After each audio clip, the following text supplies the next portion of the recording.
The 1CD FTV is a 2-liter inline 4-cylinder DOHC 16-valve diesel engine with common rail injection system and turbocharger. The engine has adopted numerous cutting-edge technologies.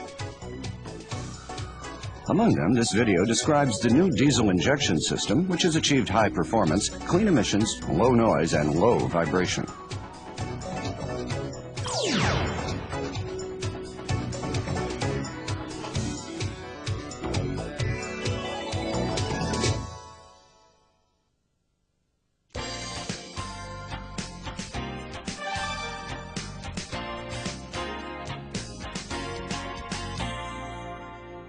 The common rail injection system accumulates the necessary pressure required for injection of fuel inside the rail. Just like the EFI system of the gasoline engine, this system injects fuel into the cylinders by opening and closing the injectors in accordance with the electrical signals output by the ECU. Therefore, this system can finely regulate the injection volume and timing, thus contributing to highly efficient operation and clean emissions. Furthermore, because this system accumulates constant fuel pressure in the rail, it does not create sudden pressure rises and offers the advantage of quieter operation. Now, let's look at the system. Let's start with the sensors. Here's the accelerator pedal position sensor that detects the opening angle of the accelerator pedal. The airflow meter. The intake air temperature sensor. The turbo pressure sensor. The water temperature sensor. The crankshaft position sensor that detects the rotational angle of the crankshaft.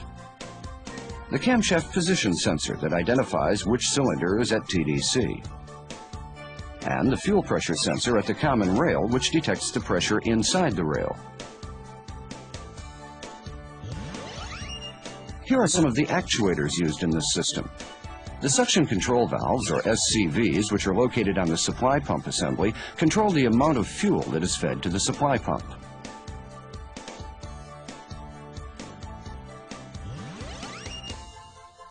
The electronic driver unit, or EDU, which boosts the injection signal from the ECU. And the injectors that inject fuel in accordance with the injection signal.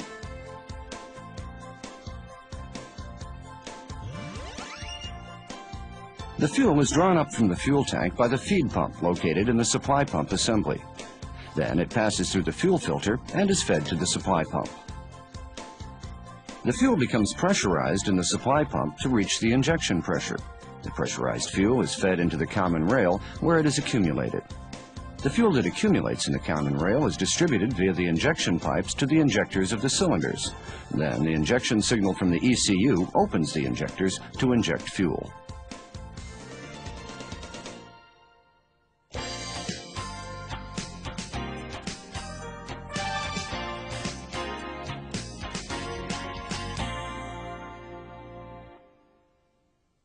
The fuel pressure that is created in the supply pump varies according to driving conditions. It is approximately 20 megapascals at idle and increases to as much as 135 megapascals during high-load, high-speed operation.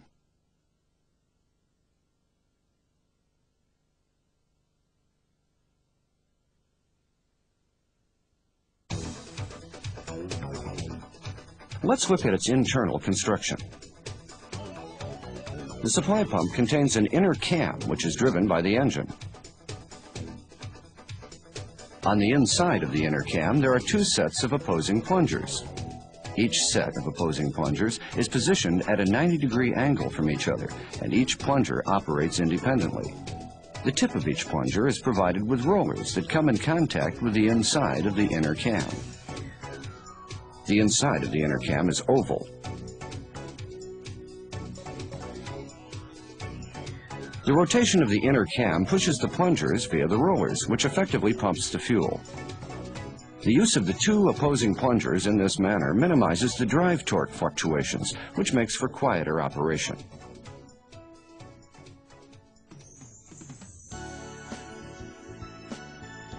The fuel that has been sent by the feed pump flows past the suction control valve, or SCV, and the check valve. The fuel is then pressurized by the plungers and flows via the delivery valve and is fed into the common rail. The SCV regulates the volume of fuel that enters the supply pump plungers. During the suction stroke, the longer the SCV remains open, the greater the volume of fuel that enters the pump plungers. And because a large volume of fuel is pumped, the fuel pressure becomes high.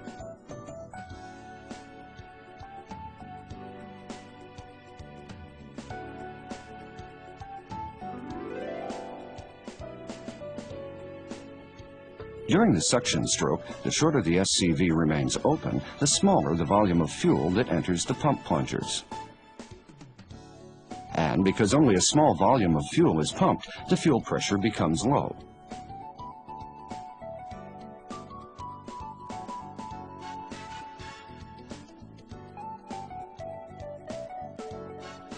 In this manner, the ECU controls the opening of the SCV so that an appropriate fuel pressure can be reached.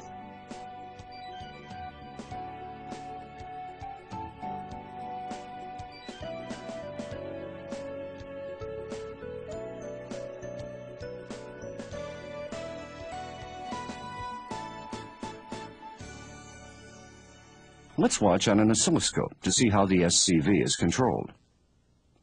To easily monitor the operation of the SCV, let's see the electrical current that flows through the SCV. The SCV signal is shown at the top and the fuel pressure sensor signal at the bottom. Here's a comparison between the no-load condition at 1500 RPM and the load condition at 1500 RPM. It's evident that in the load condition, the SCV remains open longer and the pressure in the rail is higher. Thus, according to the signals received from the sensors, such as those of the accelerator pedal or the engine, the ECU controls the SCV in order to regulate the fuel pressure that is needed for the particular driving condition. Then, the resulting pressure is fed back to the ECU by the fuel pressure sensor in the rail.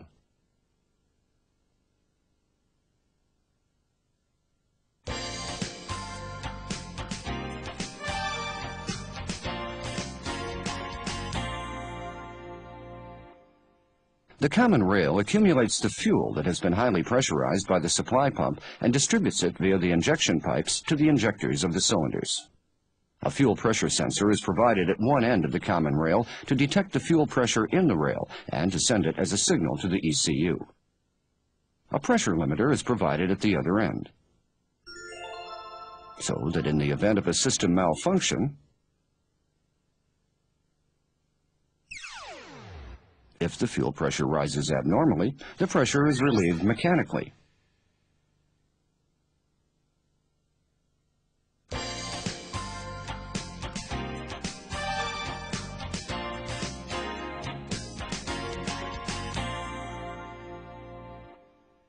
On receiving the signal from the EDU, the injector opens its nozzle to inject the fuel that has been accumulated in the common rail.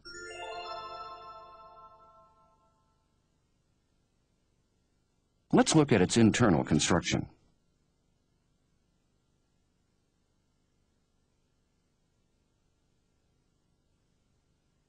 The fuel that is fed from the common rail separately enters the control chamber and the nozzle portion of the injector. In this state, the nozzle is closed because of the pressure of the control chamber and the spring force pushes the needle down. Upon receiving the signal from the EDU, the solenoid valve above the control chamber opens. Then the pressure in the control chamber decreases, which causes the pressure at the nozzle to push the needle upward, and the nozzle opens to inject fuel. A small trimming resistor is installed to each injector to compensate for production variations. The ECU recognizes the resistance and applies correction for injection of each cylinder.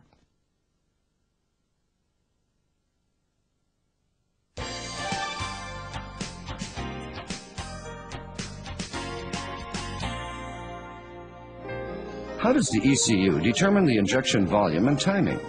Let's first look at the injection volume.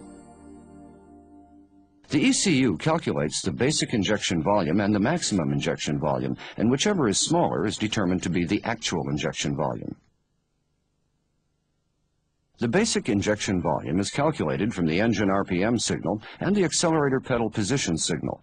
From these two signals, the injection volume that is required by the driver is calculated. On the other hand, the maximum injection volume is calculated based on the actual intake air volume and temperature that have been obtained from various sensors, such as the fuel temperature sensor, in addition to the engine RPM signal. Thus, a volume of fuel that can theoretically be burned completely is calculated. These two calculated values are compared, and the ECU determines the smaller of the two to be the actual injection volume.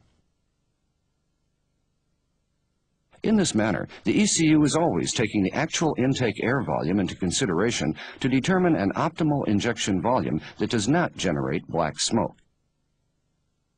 In particular, in the 1CD FTV engine, the changes in the intake air volume during the transient state is detected by the airflow meter in order to correct the injection volume. Now, let's take a look at the injection timing.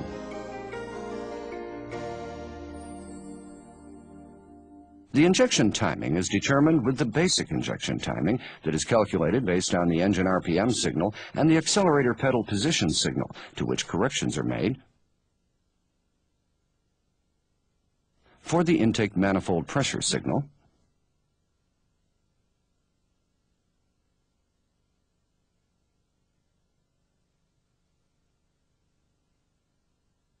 and the water temperature sensor signal.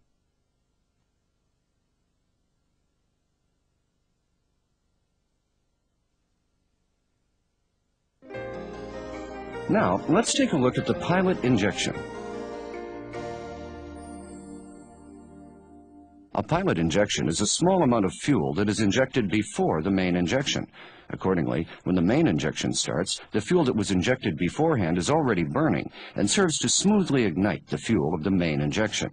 As a result, a sudden rise in the cylinder pressure during the combustion stroke is restrained, thus enhancing the quieter operation of the engine. Let's take a look at the actual injector signals on an oscilloscope.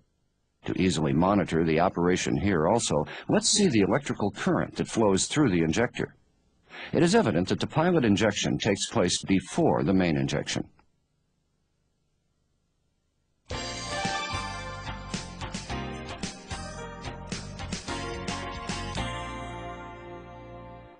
To enable the ECU to correctly determine the rotation position of the supply pump, the marks on the pulleys must be aligned while installing the timing belt.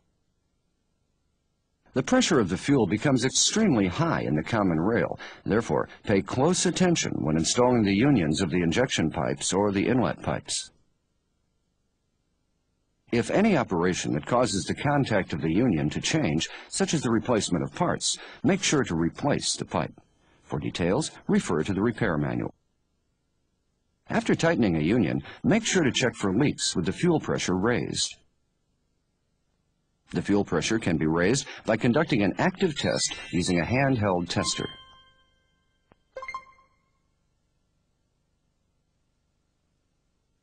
In addition, one of the active tests that can be performed is the power balance test, in which the injection to the cylinders is cut off one cylinder at a time.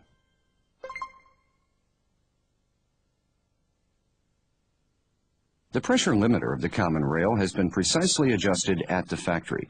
Therefore, any adjustment or replacement in the field must never be done. During its installation, the fuel pressure sensor deforms through tightening in order to ensure proper sealing with the common rail. If the fuel pressure sensor or the common rail must be replaced, they must be replaced together on an assembly basis because reusing them causes fuel leaks.